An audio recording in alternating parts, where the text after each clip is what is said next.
Hello my dear friend, welcome to my channel PG के knowledge. आप सभी का स्वागत है अपने यूट्यूब पीजी के नॉलेज में।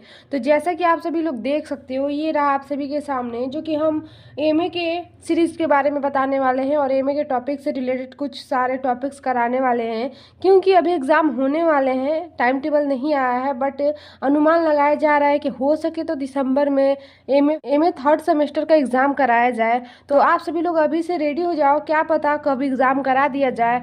तो एमए थर्ड सेमेस्टर का जो पेपर होने वाला है वह सबसे पहला पेपर रहेगा, जो कि सीरीज आप सभी लोग देख सकते हो, जलवायु विज्ञान एवं समुद्र विज्ञान। तो ये दोनों से रिलेटेड रहेगा, जो कि जलवायु और समुद्र दोनों मिक्स रहेगा, जिसमें जलवायु भी आएगा और समुद्र विज्ञान भी आएगा। तो चलिए इससे रिलेटेड हम देखने वाले हैं।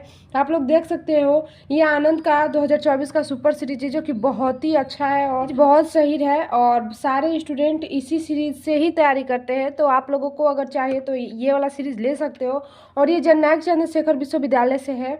तो और ये बलिया का सीरीज आप लोग देख सकते हो, जो कि मैं हूँ बलिया से, और ये बलिया का सीरीज है। तो आनंद का 2024 का ये सीरीज बहुत ही सुपर है, और ये एमए जो कि द्वितीय वर्ष तृतीय सेमेस्टर के लिए है।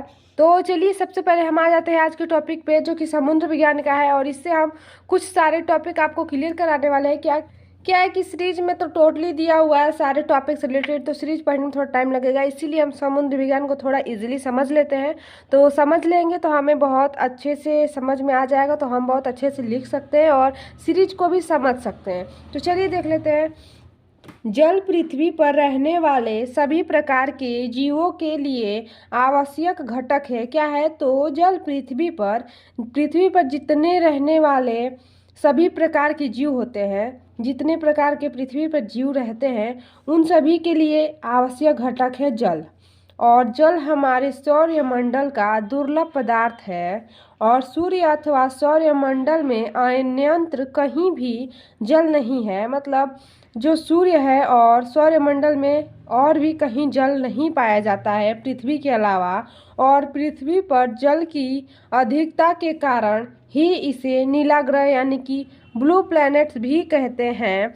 जो कि हमारा पृथ्वी क्यों नीला कहा जाता है? इसलिए क्योंकि पानी की अधिकता, जल की अधिकता बहुत ज़्यादा है यहाँ पे। और पृथ्वी के धरातल का लगभग 71% भाग समुद्र से घिरा हुआ है। पृथ्वी का जो धरातल है ना, वह लगभग 71% भाग से घिरा हुआ है, और जिसमें से 35.4% भाग प्रशांत महासागर द्वारा और 18.4% भाग अटलांटिक महासागर द्वारा और 14.5% भाग हिंद महासागर द्वारा और 3% भाग आर्कटिक महासागर में आवृत है। तो पृथ्वी पे जल कितना है? 71% है लगभग।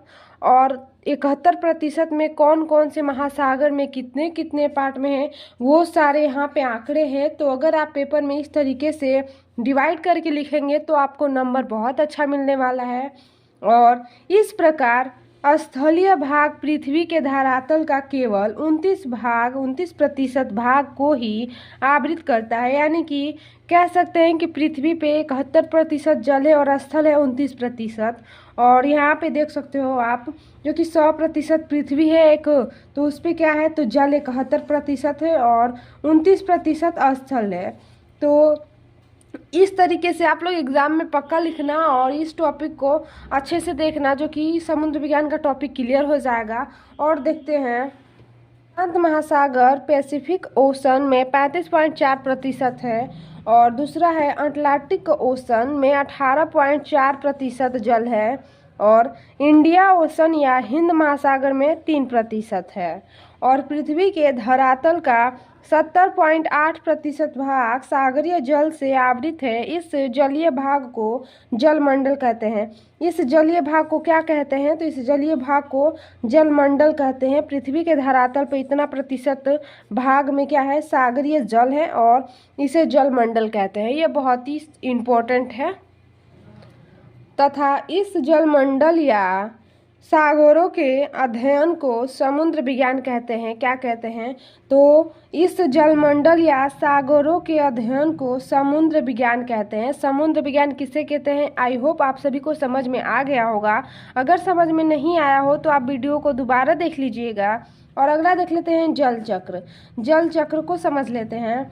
तो जल एक चक्रीय संसाधन है जिसका उपयोग एवं पुनः प्रयोग किया जा सकता है। जल चक्र का मतलब उसे हम किसी भी तरीके से प्रयोग किया जा सकता है, दोबारा किया जा सकता है, और जिसमें जलीय चक्र के रूप में जल महासागर से धरातल पर और धरातल से महासागर तक पहुंचता रहता है। ये कार्यक्रम चलते रहते हैं। जल जो है महासागर से धरातल पर और धरातल से महासागर पे।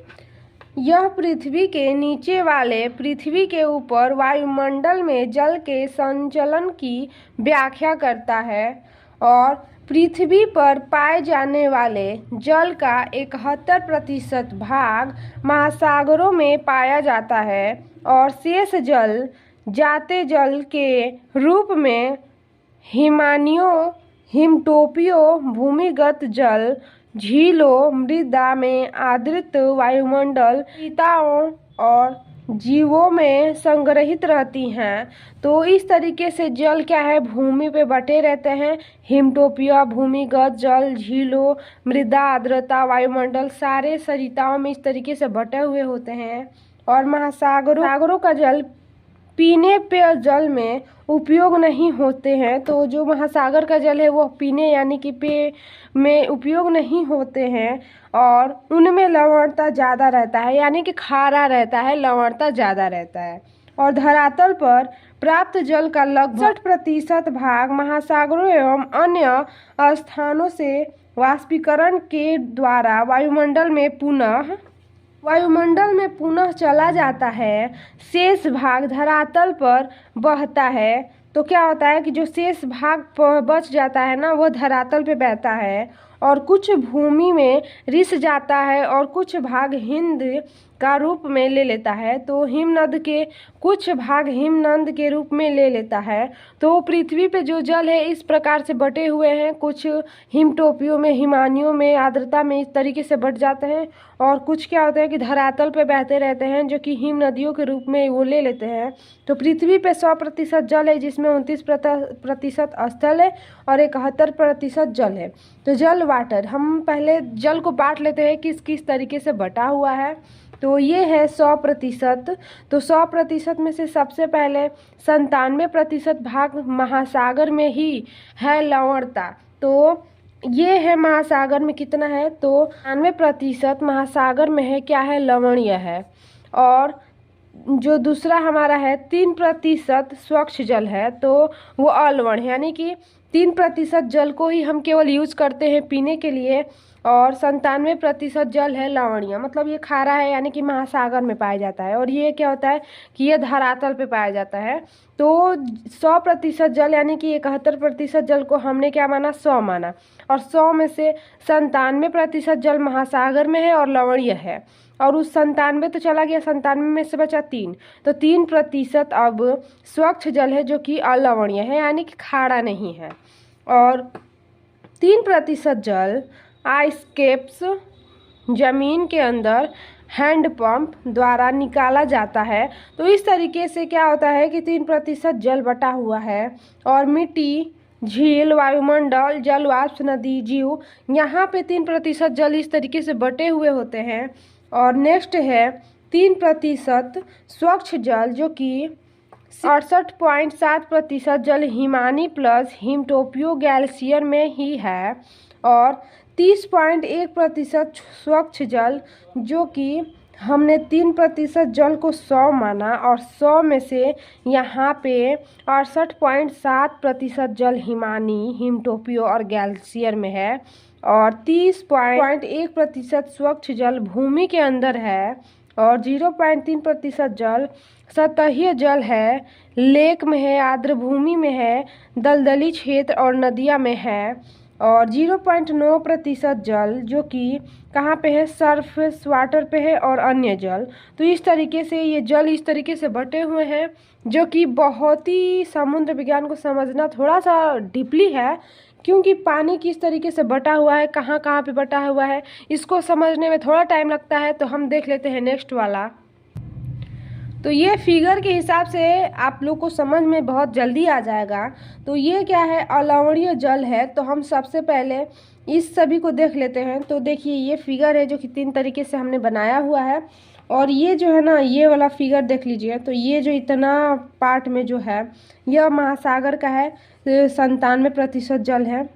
और ये क्या है, लवणीय है। और ऊपर का जो इतना सा छोटा सा आप भाग देख रहे हो, ये क्या है, तो ये सरफेस पे अलवणीय है, जो कि हम यूज़ करते हैं पीने के लिए, कोई भी काम में यूज करते हैं। तो 3% जल ये वाला है। तो ये क्या है, पृथ्वी पर पानी 71% का पूरा यहाँ पे बांटा गया है।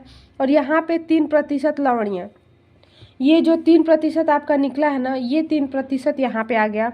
उसका स्ट्रक्चर ये बना हुआ है। और इसमें 4 भाग में बटा हुआ है। एक ये है, और एक ये है, और एक ये छोटा सा है, और एक हल्का सा ऊपर है। तो सबसे पहले ये देख लीजिए, 3% अलवणीय जल में जो है 68.7% हिमानी यानी कि हिम टोपियों में है। और भूमि में 30.1% है। और हल्का सा ये जो आप ऊपर देख रहे हो ना, लाइनिंग आप लोग बारीकी से देखना। तो यहाँ पे 0.3% जो कि सतही जल पे है, यानी कि सतह पे जो सरफेस पे होता है।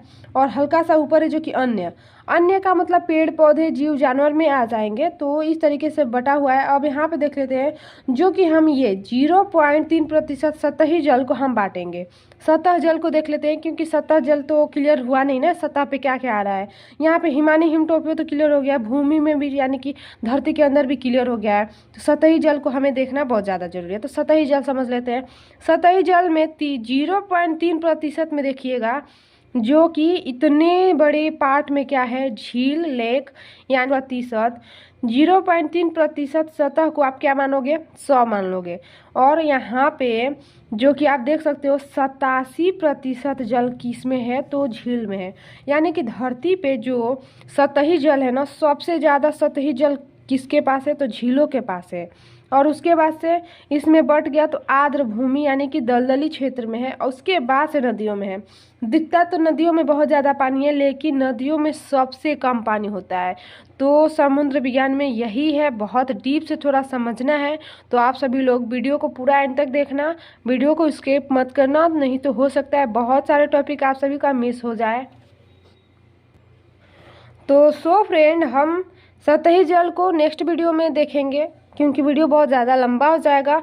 तो आप सभी लोग वीडियो को पहले ही छोड़ के चले जाते हो, एंड तक नहीं देखते हो। तो हम उस टॉपिक को नेक्स्ट वीडियो में देखेंगे। तो चलिए आज के लिए इतना ही। Thank you so much. जय हिंद, जय भारत।